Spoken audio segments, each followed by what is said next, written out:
नमस्कार। मैं धनंजय कुमार द नागरिक में आपका स्वागत है। शाम की चौपाल में आज बैठे हैं और बात कर रहे हैं बिहार की। बिहार में एक बार फिर नीतीश कुमार जी ने जो है मास्टर स्ट्रोक दे दिया है। पिछले कुछ दिनों से या कहें कि जब से नीतीश कुमार अलग हुए हैं एनडीए से, लगातार एनडीए के नेता हों, मतलब बीजेपी के नेता हों, राज्य स्तर के हों, छोटे स्तर के हों, जिला स्तर के हों, जिला स्टेट के प्रेसिडेंट हों या उनके साथ के दूसरी पार्टियों के नेता हों, सब नीतीश कुमार पर हमलावर हैं और नीतीश कुमार पर व्यक्तिगत हमला कर रहे हैं। ऐसा लग रहा है जैसे सुबह उठ करके उनको सुबह से शाम तक कम से कम 2 न्यूज़ हर नेता को नीतीश कुमार के खिलाफ बोलना है मीडिया में जाकर के। और जो मीडिया है, वो तो लिए दिए ही बैठा है कि नीतीश कुमार के खिलाफ क्या खबर बनती है। पिछले फिर से 3 दिनों से खबर चल रही है कि नीतीश कुमार एनडीए में जा रहे हैं और नीतीश कुमार को अविश्वसनीय बनाने की तमाम कोशिशें की जा रही है। लेकिन नीतीश कुमार हैं कि अपनी विश्वसनीयता लगातार साबित कर रहे हैं। आपको याद होगा बिहार को पलायन को लेकर के बिहार पे बड़ा आरोप लगता था कि बिहार के लोग बाहर नौकरियां करने जाते हैं। लेकिन पिछले दिनों उन्होंने 2 लाख के करीब नौकरियां दी और हंगामा सा मच गया पूरे देश में। बिहार के अगर इतिहास की बात करें तो बिहार में अपने आप में पहली बार ऐसा हुआ था कि इतनी भारी संख्या में नौकरियां निकाली गई और वो भी शिक्षक के तौर पर। बिहार के शिक्षक को लेकर के बार-बार सवाल ये उठता रहा कि बिहार में अच्छे शिक्षक नहीं है, इसलिए सरकारी स्कूल लगभग मृतप्राय हो गए। नीतीश कुमार ने इस बार कमर कसी कि हम स्कूलों को ठीक कर देंगे, टीचर बहाल करेंगे और टीचरों की लगातार बहाली की और वहाँ टीचर केवल बिहार के नहीं बल्कि झारखंड, उत्तर प्रदेश और दूसरे प्रदेशों से भी गए वहाँ पे। फिर जो है नियोजित शिक्षकों की मांग चल रही थी, 4 लाख के करीब नियोजित शिक्षक हैं कि उनको स्टेट कर्मचारी का दर्जा दिया जाए और आज उनको दर्जा दे दिया गया कि स्टेट कर्मचारी के तौर पे वो माने जाएँगे। उनकी सैलरी बढ़ेगी, उनका सम्मान बढ़ेगा, लेकिन एक शर्त भी है उसमें कि आपको बीपीएससी के तहत जो परीक्षा होती है वो पास करनी है, क्योंकि ज़्यादातर जो बहाली हुई नियोजित शिक्षक के तौर पे, वो ज़्यादातर बहाली जो है वो पैसे दे कर के हुई और ये गुणवत्ता का बिल्कुल ध्यान नहीं रखा गया और इसलिए कहा जाता है कि बिहार में स्कूल की जो शिक्षा व्यवस्था है बड़ी चौपट हो गई। तो उसको सुधारने का जो जिम्मा दिया कि एक-एक पाठक पिछले 3-4 महीनों से लगातार चर्चा में है और जिस तरह से तमाम चीज़ें हुई है उसमें लग रहा है कि बिहार में शिक्षा व्यवस्था में आमूल-चूल परिवर्तन करके नीतीश कुमार रहेंगे। और नीतीश कुमार के बारे में कहा जाता है कि नीतीश कुमार जो ठान लेते हैं, वो कर दिखाते हैं।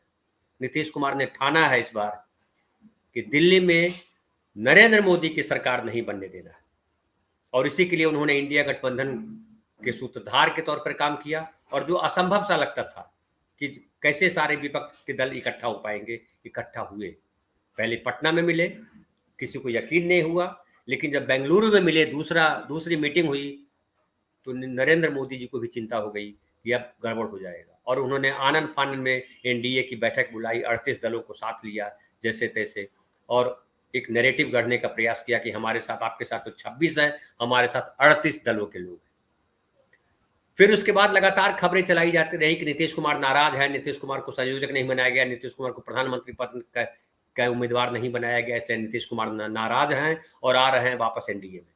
लेकिन ऐसा हुआ नहीं। नीतीश कुमार ने कल भी बयान दिया, जो उनकी उनकी पुण्यतिथि पे क्षमा करेंगे, उनकी जन्म तिथि पे जो अटल बिहारी वाजपेयी हैं, उनके जन्म तिथि पर उन्होंने कहा कि हमारी चिंता जो है, वो ये नहीं है कि हम प्रधानमंत्री पद के उम्मीदवार हैं या किसके उम्मीदवार हैं। हम इंडिया गठबंधन के साथ पूरी मजबूती के साथ खड़े हैं और इंडिया गठबंधन के नेता जो बिहार के कांग्रेस के नेता आज वहाँ दिल्ली में मीटिंग की उन्होंने और बिहार में भी लालू प्रसाद यादव और नीतीश कुमार और वाम दल के लोग मिलकर के जो है तय कर रहे हैं कि कैसे सीटों की शेयरिंग होगी। तो सबसे ज़्यादा वो सीटों की शेयरिंग पे ध्यान दिया जा रहा है। इसके अलावा अध्यक्ष पद को लेकर के बड़ा हंगामा मचा हुआ कि ललन सिंह इस्तीफा दे रहे हैं। हालाँकि ललन सिंह इस्तीफा नहीं दे रहे हैं बल्कि अध्यक्ष बदला जा रहा है। रामनाथ ठाकुर को बनाए जाने की बात की जा रही है। और वो जो है सबके विचार से ललन सिंह भी उसमें सहमत है। ललन सिंह कहीं भागे नहीं जा रहे हैं कि उनको मनाया जा रहा है या उनको हटाया जा रहा है, ऐसी बात भी गलत है। विजय चौधरी लगातार इस बात पर बोल रहे हैं। आज भी खबर आई कि ललन सिंह अब हटा दिए गए, इस्तीफा दे दिया। लेकिन विजय चौधरी ने खंडन किया कि किसको इस्तीफा दे दिया? आपको दिया हो तो बतलाइए। हमारे पास तो अब तक इस्तीफा नहीं आया है, ऐसी कोई बात नहीं है, ललन जी से हमारी बात हुई है।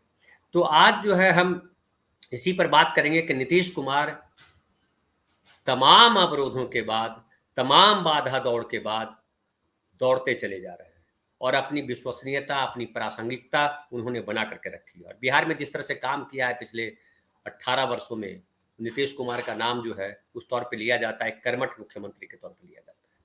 वो चाहे अपराध व्यवस्था को कंट्रोल करने की बात हो, अपराधियों को कंट्रोल करने की बात हो, बिजली लाने की बात हो, विकास की बात हो, महिलाओं के लिए बेहतर स्थिति बनाने की बात हो, सामाजिक न्याय की बात हो, जाति सर्वेक्षण की बात हो या अब शिक्षा की बात हो। तमाम जगहों पे जाति सर्वेक्षण कराया और उन्होंने सामाजिक न्याय को जो स्वर दिया, वो अपने आप में मिसाल के तौर पे है कि आज जो है राहुल गांधी पूरे देश में घूम-घूम के बोल रहे हैं कि सामाजिक न्याय कांग्रेस का एजेंडा है।